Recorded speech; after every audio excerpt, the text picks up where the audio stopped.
Hello friends, जैसा कि आप सभी को एसएससी जीडी की वैकेंसी का बेसब्री से इंतज़ार था। जो भी अभी 10th कर रहे हैं, 10th कर चुके हैं या 12th कर चुके हैं, ग्रेजुएशन कर चुके हैं, सभी के लिए ये वैकेंसी रहने वाली है। बहुत बड़ी वैकेंसी आती है, मतलब इसमें 40-50 हज़ार वैकेंसी एक साथ आती हैं, 40-50 लाख फॉर्म भी भरे जाते हैं। तो आज हम इस वैकेंसी के बारे में फुल डिटेल में बात करने वाले हैं। सो वीडियो को स्किप ना करें, क्योंकि एक एक पॉइंट आपके लिए बहुत इंपॉर्टेंट होने वाला है। एक पॉइंट भी अगर आप मिस कर जाते हैं तो आप मिस गाइड हो जाएंगे, इसलिए बहुत ध्यान से इस वीडियो को आप देखिए अभी 2024 दिसंबर चल रहा है।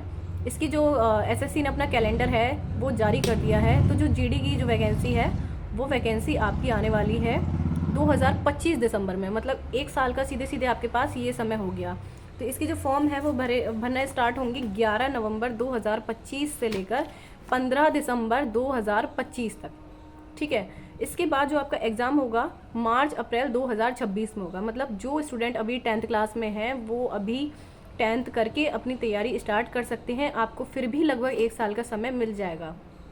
ठीक है, और इसमें आप कितने भी कमज़ोर स्टूडेंट हैं, कितने भी आप एवरेज स्टूडेंट हैं, बिलो एवरेज हैं, 1.5 साल का समय इतना होता है कि आप अपने सिलेबस को कवर करके बहुत अच्छी तरीके से रिवीजन करके सिलेक्शन ले सकते हैं। 1.5 साल का समय बहुत ज़्यादा होता है। एसएससी ने पहली बार ऐसा किया है कि 1.5 साल पहले ही मतलब हमें बता दिया है कि कब कौन सी वैकेंसी आनी है, जबकि ऐसा होता नहीं है।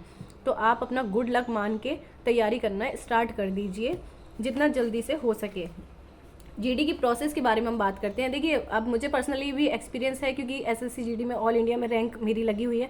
तो जीडी के बारे में बहुत अच्छे से मुझे मतलब डिटेल पता है कि कैसे क्या होता है। देखिए, प्रोसेस की अगर हम बात करते हैं तो सबसे पहले इसमें आपका टेस्ट होता है, ऑनलाइन टेस्ट जिसे बोलते हैं, एग्ज़ाम होता है, कंप्यूटर पर होता है, सीबीटी। इसमें आपके 80 क्वेश्चन रहते हैं और आपको 60 मिनट दिए जाते हैं। 80 क्वेश्चन में क्या रहता है, 20 की हिंदी रहती है, 20 क्वेश्चन हिंदी, 20 क्वेश्चन आपके जीएस, 20 मैथ और 20 रीजनिंग, ऐसे 80 क्वेश्चन रहते हैं। 60 मिनट का आपको समय मिलता है। पहले जब ये 100 क्वेश्चन हुआ करते थे तब आपको 1/4 की नेगेटिव मार्किंग दी जाती थी, लेकिन अब इसमें जीडी में जो ये वैकेंसी आई थी 1/8 की नेगेटिव मार्किंग दी गई थी।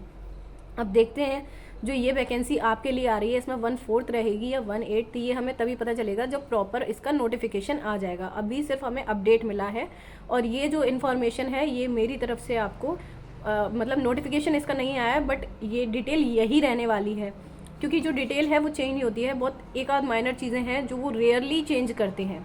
ठीक है, तो देखिए, नेगेटिव मार्किंग का हमने बात कर लिया है, सिलेबस की हमने बात कर ली है। 80 क्वेश्चन रहने वाले हैं, 60 मिनट का समय रहने वाला है।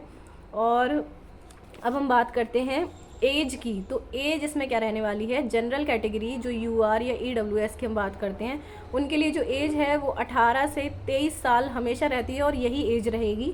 SC ST को 5 साल का एज रिलैक्सेशन दिया जाता है, OBC को 3 साल का एज रिलैक्सेशन दिया जाता है।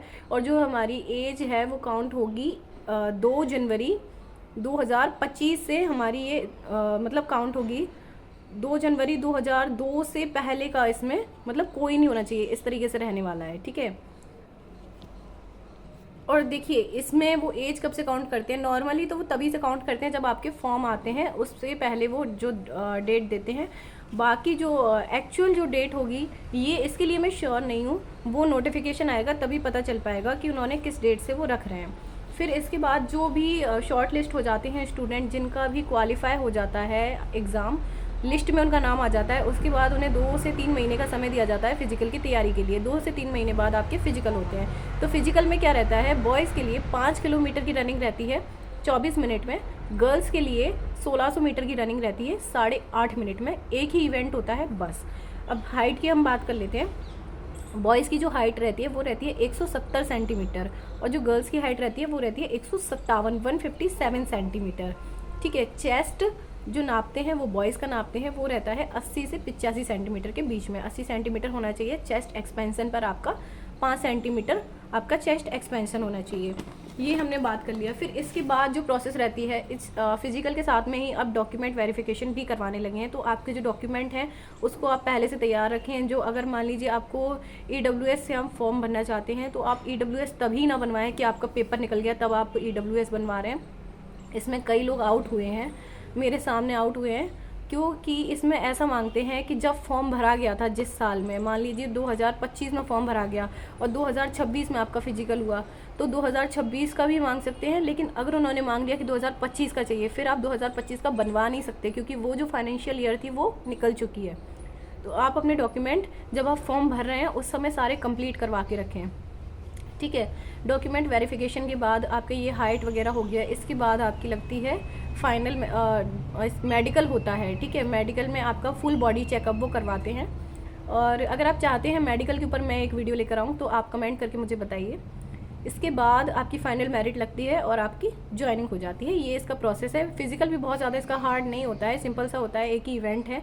एग्ज़ाम भी बहुत ज़्यादा हार्ड नहीं होता है, 10th बेस्ड एग्ज़ाम है। कोई भी स्टूडेंट अगर थोड़ी सी मेहनत करता है तो इस एग्ज़ाम को ईजिली क्रैक कर सकता है। लेकिन इसमें एक चीज़ रहती है, देखिए इसमें आपकी जो कट ऑफ जाती है वो स्टेट वाइज जाती है, कैटेगरी वाइज जाती है। मान लीजिए आप MP से हैं तो आपकी कुछ और जाएगी, असम से हैं तो कुछ और जाएगी। तो आपको अपनी कट ऑफ चेक करनी है कि अभी तक मतलब पिछली बार जो एग्ज़ाम्स हुए हैं उसमें मेरी स्टेट से, मेरी कैटेगरी से, जो भी आपकी कैटेगरी है SC ST OBC, उस कैटेगरी से, इसमें 2 एरिया भी रहते हैं, जनरल एरिया जैसे हम लोग जो रहते हैं, और एक नक्सल एरिया, मतलब जो नक्सली एरिया रहता है उसकी भी अलग कट ऑफ जाती है। तो आपको ये चेक करना है कि मैं जनरल एरिया में हूँ या नक्सल एरिया में, वहाँ से मेरी स्टेट से मेरी कैटेगरी की मेल या फीमेल जो भी आप हैं उसकी आपको कट ऑफ चेक करनी है। उस हिसाब से आपको टारगेट बनाना है कि मुझे इससे ज़्यादा ही नंबर लेके आने हैं। हर बार कट ऑफ बढ़ती है, सिंपल सी बात है। उससे 5, 7, 10 नंबर ऊपर का, 15 नंबर ऊपर का टारगेट बना के आपको स्टडी करनी है और अभी से मेहनत में लग जाना है। अगर आप अभी भी तैयारी चालू करते हैं तो आपका सिलेबस भी पूरा हो सकता है और आप बहुत अच्छे से रिवीजन करके, प्रैक्टिस करके अपना सिलेक्शन ले सकते हैं। अब आप मुझे टारगेट करके बताइए कि आपका टारगेट क्या है। क्या आप 2025 में SSC GD टारगेट करना चाहते हैं, 2026 में वर्दी लेना चाहते हैं, या आपका कुछ और भी टारगेट है? तो आप मुझे कमेंट करके बताइए। कोई भी स्टडी रिलेटेड प्रॉब्लम हो तो आप मुझे कमेंट करके बता सकते हैं। Thank you.